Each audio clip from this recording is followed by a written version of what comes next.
हरे कृष्णा राधे राधे। मेरे YouTube channel कथा रस में आपका स्वागत है। आज मैं आपको बाल हनुमान की दिव्य लीला सुनाने जा रही हूँ। अंजनी पर्वत की गोद में बसे एक छोटे से आश्रम में सुबह की सुनहरी रोशनी फैल रही थी। पक्षी मधुर स्वर में चहचहा रहे थे और हल्की हल्की हवा वन के पत्तों को संगीत की तरह हिला रही थी। इसी शांत वातावरण में अंजना माता अपने छोटे अत्यंत तेजस्वी और चंचल पुत्र के साथ रहती थी। बाल हनुमान, जिनकी आंखों में निरंतर चमकती जिज्ञासा और चेहरे पर खेलती मासूम मुस्कान सबका मन मोह लेती थी। कहते हैं कि उस सुबह हनुमान इतने उत्साहित थे कि उनके कदम धरती पर टिक ही नहीं रहे थे। कारण था आकाश में चमकता हुआ लाल लाल तेजस्वी सूर्य। उन्हें सूर्य किसी खिलखिलाते हुए फल के समान दिखाई दे रहे थे। उस आयु में दुनिया का हर चमकता हुआ उन्हें खेल की वस्तु जैसा लगता था। बाल हनुमान ने आकाश की ओर देखा और मासूमियत से बोले, माता देखो कितना सुंदर लाल फल है, मैं इसे खाने जा रहा हूँ। अंजना माता ने चौंककर हनुमान को रोकना चाहा। बेटा वह फल नहीं है, सूर्य देव है, उन्हें छूना भी असंभव है। लेकिन बाल हनुमान की बाल चंचलता और दिव्य शक्ति सामान्य बच्चों जैसी कहाँ थी। वे मुस्कुराए, उछले और देखते ही देखते नभ की ओर उड़ चले। वन देवताओं, अप्सराओं, सिद्धों और गंधर्वों ने रोका, समझाया, वत्स सूर्य आग के समान तेजस्वी है, वहां मत जाओ। पर बाल हनुमान हंसते हुए बोले, मुझे डर नहीं लगता, मैं बस उस चमकते फल से खेलना चाहता हूँ। और फिर एक छलांग, दूसरी छलांग और देखते ही देखते वे आकाश में तेजी से उड़ने लगे। जैसे जैसे वे ऊंचाई पर जाते, उनकी शक्ति और प्रबल होती जाती। उनका छोटा शरीर जो साधारण दिखाई देता था, मानो अग्नि के समान प्रकाशमान हो गया था। सूर्य देवराज अपनी रथ पर बैठे जगत को प्रकाश देने में तल्लीन थे। अचानक उन्होंने देखा एक छोटा सा बालक उनकी ओर धधकती गति से बढ़ता आ रहा है। सूर्यदेव ने पूछा, बालक तुम कौन हो, यहाँ क्यों आ रहे हो? हनुमान ने हंसकर कहा, मैं खेलने आया हूँ, आप बहुत सुंदर फल की तरह दिखते हैं। सूर्य हंसे भी और चिंतित भी हुए।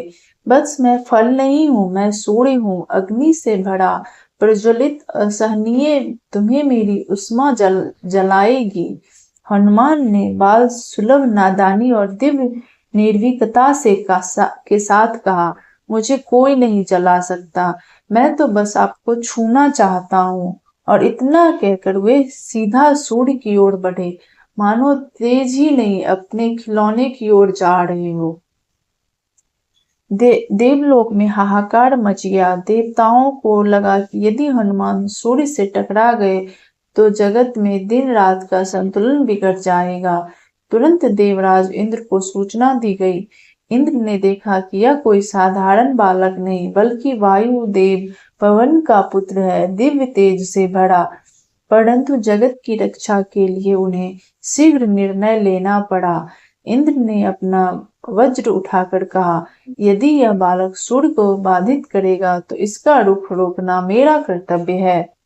हनुमान सूर्य के इतना निकट पहुंच चुके थे कि सूर्य की किरणें उनके शरीर पर सोने सी चमक बिखेर रही थी। इंद्र ने वज्र फेंका और वह हनुमान के जबड़े पर लगा। बाल हनुमान बेहोश होकर नीचे गिर पड़े। पवन देव, जो अपने पुत्र को लेकर अत्यंत प्रेम पूर्ण थे, क्रोध से भर उठे। वे बोले, मेरे पुत्र पर प्रहार, अब मैं प्राण वायु पृथ्वी से हटा लेता हूँ।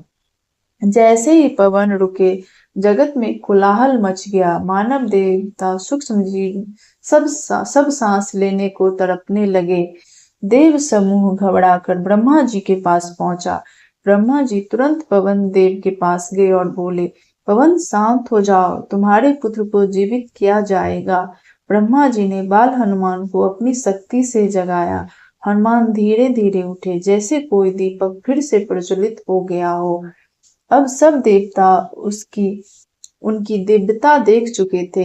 एक एक करके उन्होंने उन्हें अद्भुत वरदान दिए। ब्रह्मा जी, तुम पर कोई भी हथियार प्रभाव नहीं करेगा। शिव जी, तुम्हें मेरी अपार शक्ति और वीरता प्राप्त हो। इंद्रदेव, आज से तुम्हें वज्र से कोई भय नहीं, तुम्हारा जबड़ा और भी शक्तिशाली होगा। इसी से तुम्हारा नाम हनुमान प्रसिद्ध होगा। अग्निदेव, अग्नि तुम्हारा कुछ नहीं बिगाड़ सकेगी। वरुण देव, पानी तुम्हारा साथी रहेगा। सूर्य देव, मैं तुम्हारे गुरु बनूंगा, तुम अद्भुत ज्ञान के अधिकारी बनोगे। जब हनुमान ने आंखें खोली तो वे मुस्कुराकर बोले, मैंने सूर्य फल को क्यों नहीं खाया, वह तो बहुत सुंदर था। देवता हंस पड़े, यह मासूमियत ही बाल हनुमान की पहचान है। सूर्य देव ने हनुमान को शिक्षा देने का निश्चय किया। हानिकारक किरणों के बीच भी हनुमान निर्भीक खड़े रहते थे।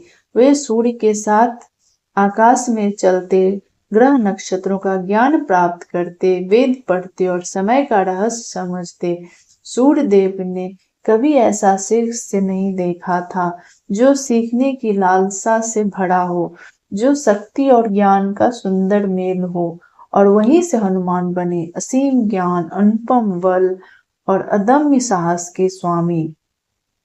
इस कथा का संदेश अत्यंत सुंदर है। सच्ची भक्ति और मासूमियत से असंभव ही संभव हो जाता है। दिव्यता किसी सीमा में बंद नहीं होती, वह जन्म से ही चमकती है। हनुमान हमें सिखाते हैं कि शक्ति तभी महान है जब उनके साथ विनम्रता और ज्ञान हो।